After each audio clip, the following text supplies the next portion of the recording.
session, the India advantage and how to build it. Well, the India advantage, ladies and gentlemen, is no longer defined by market size alone. It is shaped by platforms, financial depth, digital infrastructure, and demographic energy. Capital is increasingly evaluating ecosystems, how banking integrates with enterprise, how mobility platforms support with commerce, and how skilling institutions, they align with industry demand. Advantage today is layered and must be renewed through innovation, governance, discipline, and operational credibility. And in fact, to take forward the discussion, may I please request Hina Gambhir, News Editor, Times Now, to kindly come up on stage and steer this conversation. The guests include Rajesh Chandan, the Chairman, Elements Wellness, India Shoppe, Ruchika Panesar, she's the country head, India NatWest Group, Sanjay Salunke, CMD, Jaro Institute of Technology, Management and Research. And of course, Mr. Shiva Shailendran is also there. He is the Director, Consumer Growth and Categories at Uber India and South Asia. It's over to you, Hina.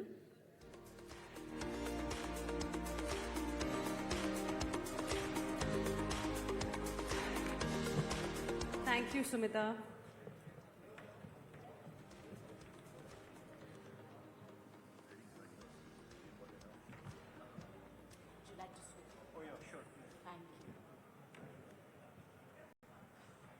Building the India advantage. Now that's something that we are going to be discussing with our wonderful panel this afternoon. And let me just tell you, we've got like a very interesting panel here with us. We have Rajesh, who represents the wellness space. We have Ruchika, who represents the banking space. We have Sanjay, who represents the higher education space, and also Shiva, who represents essentially the mobility space. And because we are talking about scripting a tomorrow, so the actions that we take today, the actions that are taken today are going to be extremely important for our country. And today, India is being seen as a key engine when it comes to the global growth. So I want to ask each one of you, with respect to the sectors that you represent, what is that one advantage that India really has right now? Let's start with you, Shiva.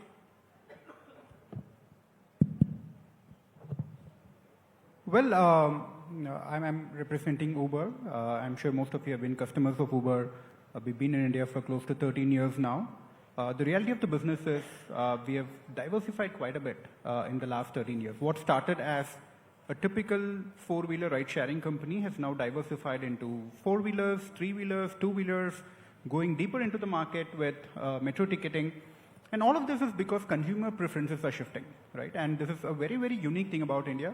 A very unique feature about India, if I have to answer to your question, which is the consumer preferences, the kind of challenges and opportunities that we have in India are very unique, which helps us in multiple ways. One is the kind of innovation that we do in India. A lot of these products that I just mentioned are India-first products. They're now being exported globally. We're also having the opportunity to build a huge tech team in India based out of Bangalore and Hyderabad. A lot of tech for Uber globally is now being built out of India. And this unique consumer segmentation provides us the opportunity to then double down upon what we need to do to trigger growth over the next 5 years.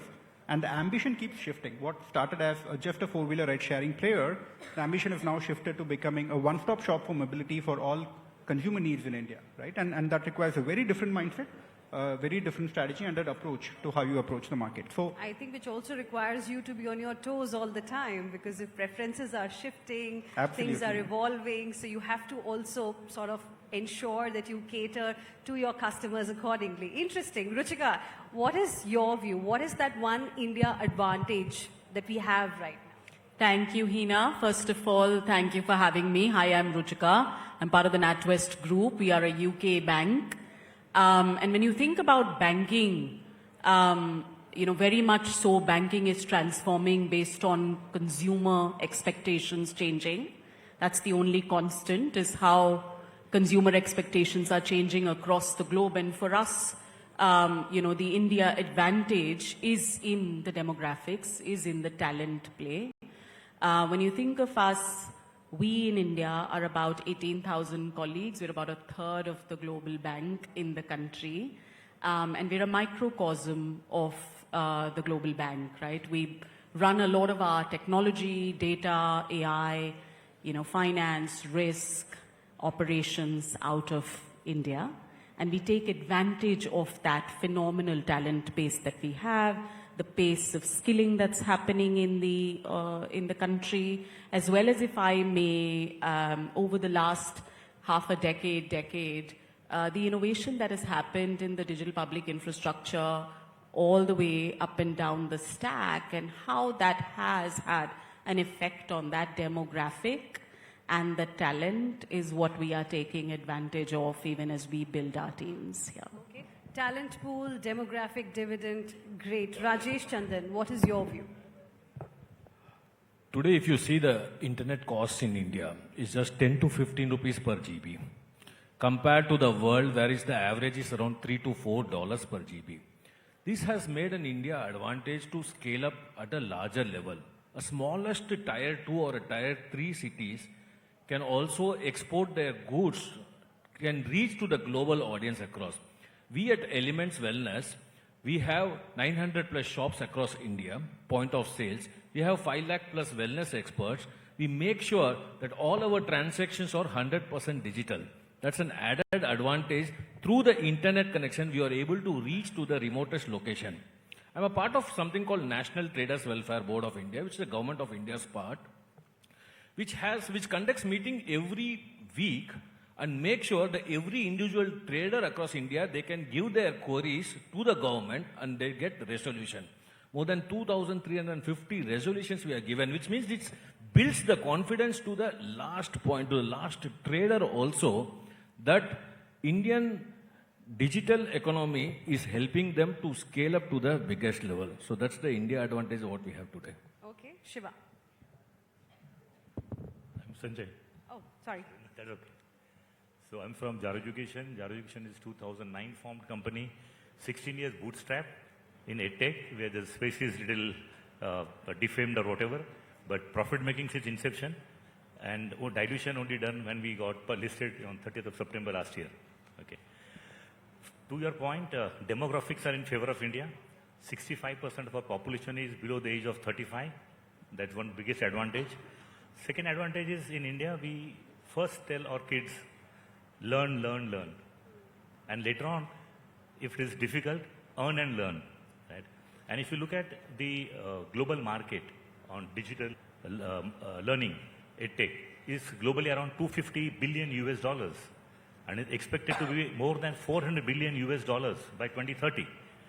Same way in India, the total addressable market for the higher education, online and certification was in 2023 around 13,200 crore, which is expected to be by 28, 41,450 crore. So the CAGR growth is around 25.7%. And fortunately now, the IIMs and IITs have plunged into executive education in a major way. Earlier it was not the case. And because of the new education policy, 2020, wonderful things are happening.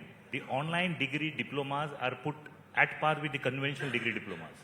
By that, there's a big upsurge by the corporate acceptance for the online programs. Second, the national education policy mentioned that the higher education GR, gross enrollment ratio, to be increased to 50% by 2035, which is currently only 29-30%. The humongous task, right? So online has to be there. Correct? And in online, the IIM IITs, as they're increasing the executive education program, and now everybody has understood in the corporate world, we have to be perpetual learners. The days are gone that I did my BTech, MTech, doctorate, it's over. Second biggest part is the corporatization of education has to happen. Because industry says grads are not employable. Institutes are saying my grads are employable. Now where is the gap?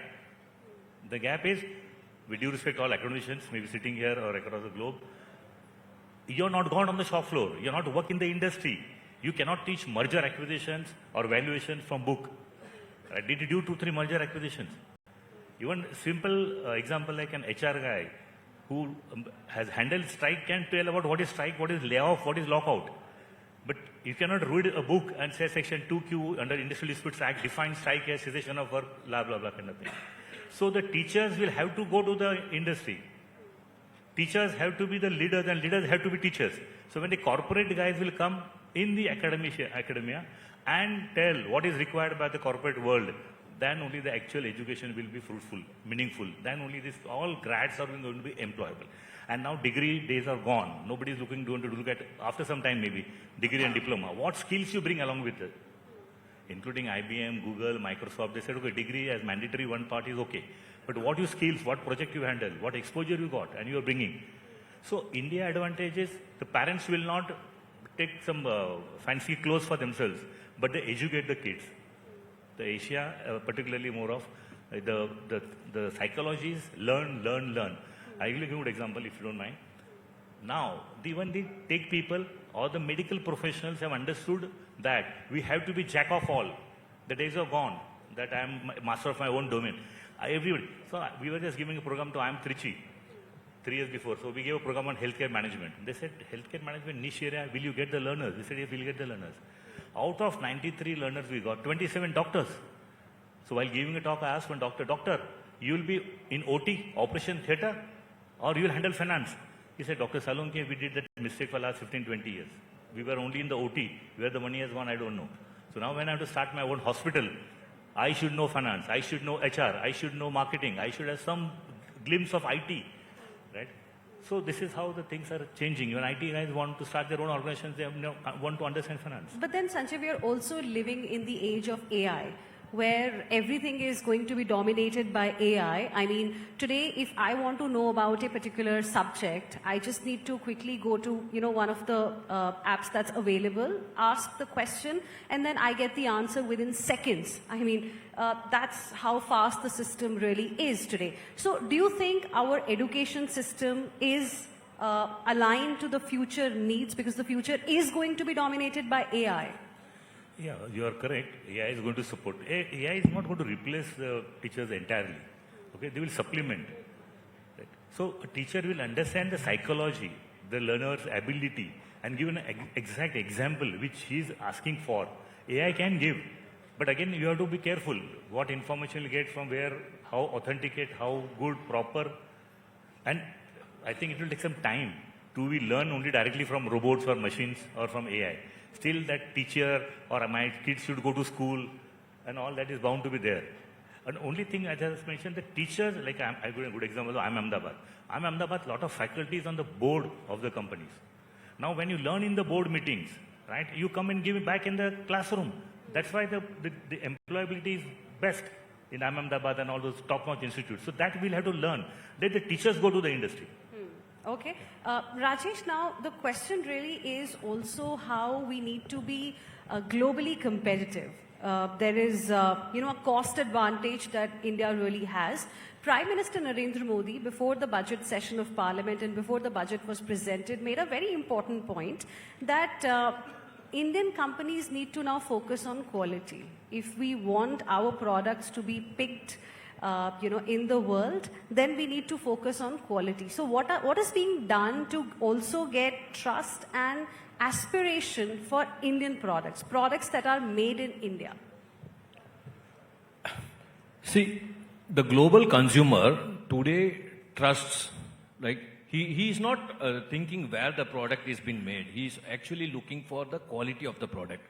India, from ages, we have yoga, we have Ayurveda, right? Yoga has been accepted across the world, not because it is very trendy or not because it is very inexpensive or not because Instagram is been marketed well, but because the quality and the trust is there. The results are there. Same way Ayurvedic products, it has the quality and it has given results. I'm telling about my story itself. Few years back, I just went to an Ayurvedic store to buy few products.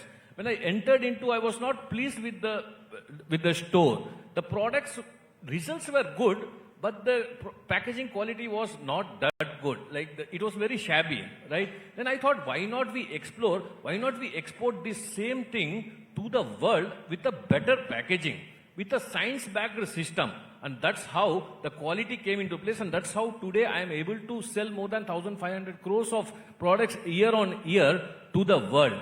What Modi ji had told and what India is today is quality has to improve, and worldwide it is being accepted.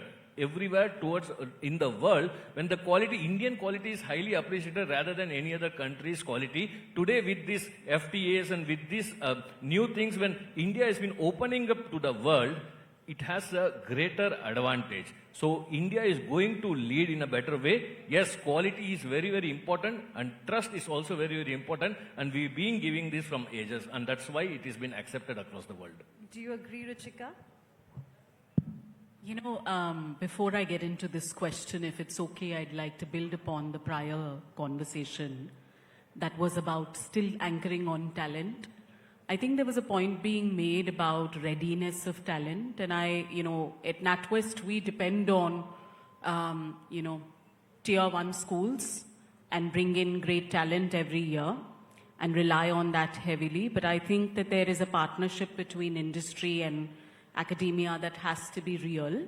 When we bring interns into the organization, it's equally important that our interns are actually working on production scale projects and are not necessarily just working on, dummy projects, etc. So therefore, building skills that are, taking them to true employability, as was being said. I do think that there's also newer schools out there that have been built by, and have been founded by ex-corporate leaders, etc., that are placing a premium on project-based learning, which I think is really helpful to bridge that gap.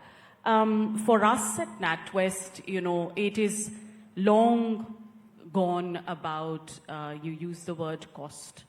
For us, it hasn't been about cost for a while. It has been about talent, as I said. It has been about building a long-term strategic asset in India for the NatWest Group. And it's been about elevating a great delivery engine to becoming a real innovation powerhouse for the bank that is building end-to-end full stack solutions for our customers, all the way from the customer and colleague experience to the data backbone and everything in the middle, when it comes to whether it's the building of the models, it's the testing of the models, it's the actual building of the APIs, all the way end to end.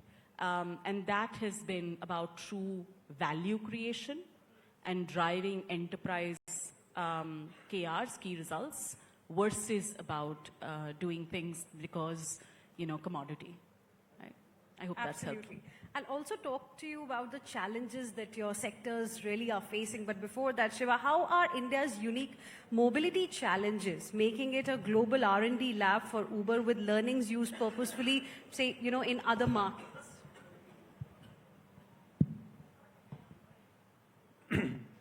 So, as I said, a lot of products are actually tested, innovated in India. There are a lot of archetypes that we have taken globally. For instance, if you look at intercity trips or outstation trips, used to be a very India unique use case where you want to travel to a different city, it's a highly offline market, you hire a cab from the market. We've been at this journey of digitizing that market for around 5-6 years now. And we have almost 200 plus routes on intercity that are live on Uber. You can take these trips on Uber. You don't have to go to offline operator. And now this product is now live in many other markets as we speak, in the US, in Australia, and we're seeing great traction for this product. It's just a classical example of what works in India will definitely work in a lot of other markets, just that you need to find the right product market fit. For instance, the other classical example is metro ticketing, right? A service that has been live in the app for around 5 to 6 months now. We're live in 5 cities. First of its kind, again, we're seeing great traction, not just on the transfer ticketing or the metro ticketing, but people are also using Uber to commute for the first mile, then take the metro ticket, and then commute for the last mile. So people are looking for connected journeys. People are looking for multimodal transportation. Right? Our consumer base is also shifting. Consumer base is not just a car user or a two-wheeler user or a four-wheeler user, depending upon the need of the hour, depending upon the use case. People use the kind of mode that is convenient for them. Right? Now, this means very different things for the kind of portfolio that you need to have on the platform. Again, this is the learning that we're taking to a lot of other markets. And needless to say, as I said, tech is being developed in India. So we have this unique advantage of trying everything here and then exporting it to the rest of the world. Okay, interesting. Ruchika, now talking about the challenges, because of course we know that we have demographic dividend, we have opportunities, we have a vision also, and political will as well. So given all of these circumstances, what are the challenges that, we are facing right now, perhaps a reform that the country needs to ensure we are able to make the most of the advantage that we have right now? Thank you, Hina. First, I'll start by saying I'm a glass half full kind of gal, right?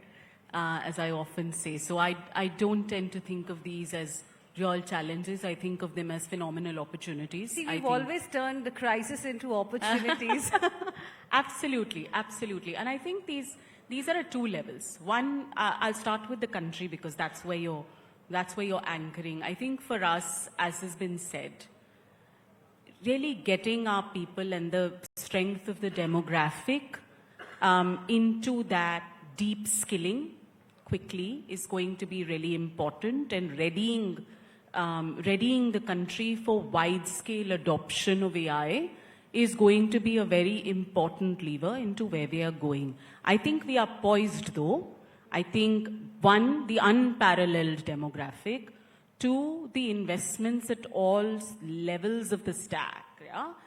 Continued investments in the digital public infrastructure, in the semiconductor, in all layers of the stack. There is that investment and that intent, but making sure that that widespread adoption is happening and is real, that gives us that federated scaling opportunity, which is possible only in India. I do think that we have a unique benefit and opportunity in this country to scale in a federated manner, which is not possible in many other parts of the world, right?